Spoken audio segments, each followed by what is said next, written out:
Kisah popular. 3 orang lelaki. 3 orang lelaki ini telah dihukum oleh Hajjaj Ibn Yusuf As-Saqafi, dibunuh. Zaman dulu bunuh pancung. Ini cerita tahun dalam 80-90 Hijrah. Ini zaman kerajaan Umawi. Lebih tepat lagi zaman pemerintahan Abdul Malik bin Marwan, dan selepas daripada itu Al-Walid dan Hisham. Hajjaj ni hebat orang.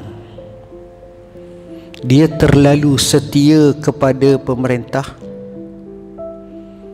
dan cara paling mudah untuk mengekang api kemarahan atau pemberontakan dengan cara bunuhnya.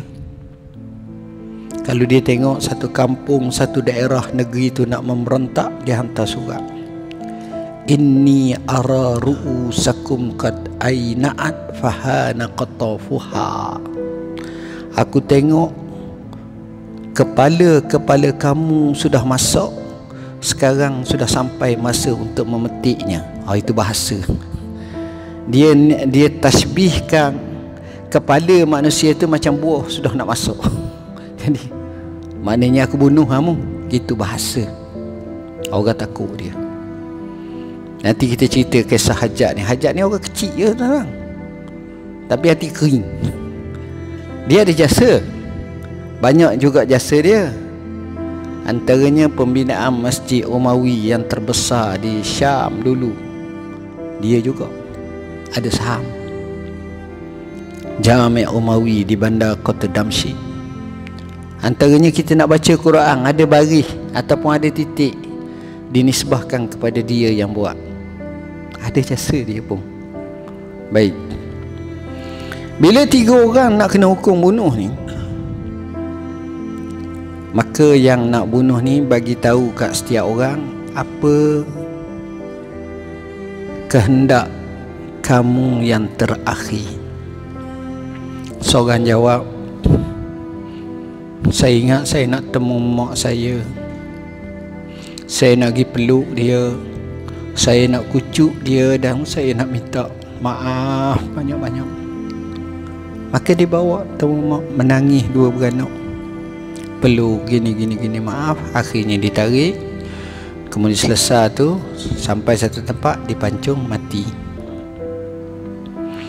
Yang kedua, apa cita-cita kamu?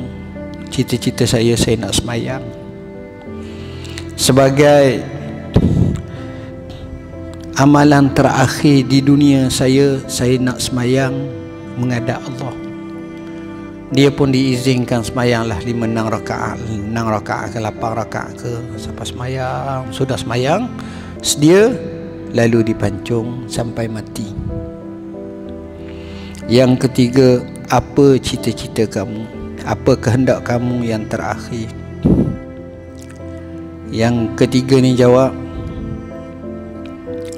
cita-cita saya nak makan kepala kambing bakar dengan sejenis makanan begiang.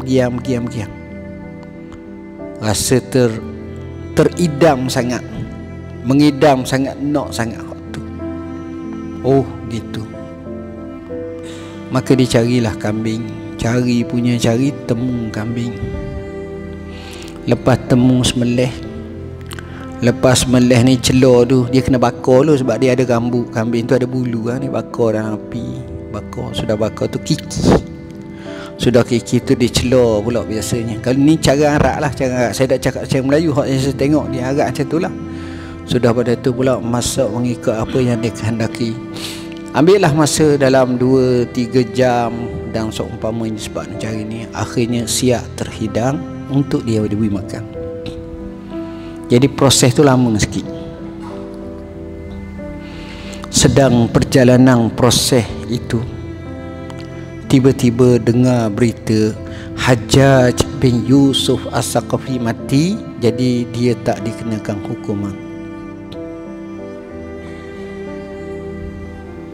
Bila ini berlaku, yang tukang pancung tu cakap dengan dia. Dia kata, tuang, saya nak tanya awak lah satu soalan.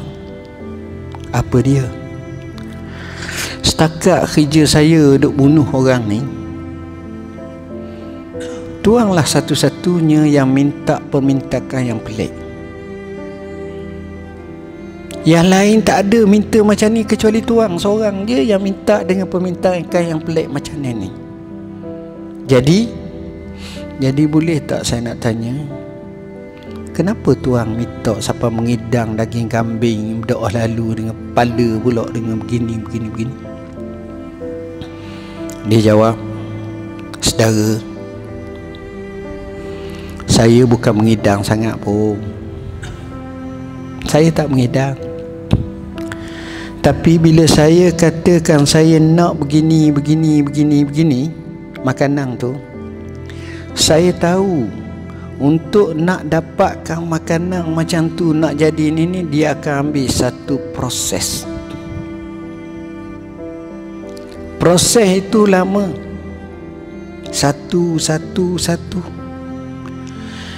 Saya yakin dan saya beriman, semasa proses itu akan berlaku takdir ilahi yang telah disusun oleh Allah. Rantaian-rantaian takdir yang berlaku tu bukan setiap jam, bukan setiap minit, setiap nafas, setiap detik. Dan saya gunakan masa itu untuk berdoa kepada Allah. Mudah-mudahan takdir yang mengenakan saya dihukum ini ditukar kepada tidak dihukum. Dengan sebab itu saya berdoa dan Allah makbulkan doa saya. Apa makna? Dalam doa, walaupun masa hanya seminit, ada peluang doa, angkat tangan doa. Boleh jadi minit itulah Allah terima doa kita. Kita tak tahu.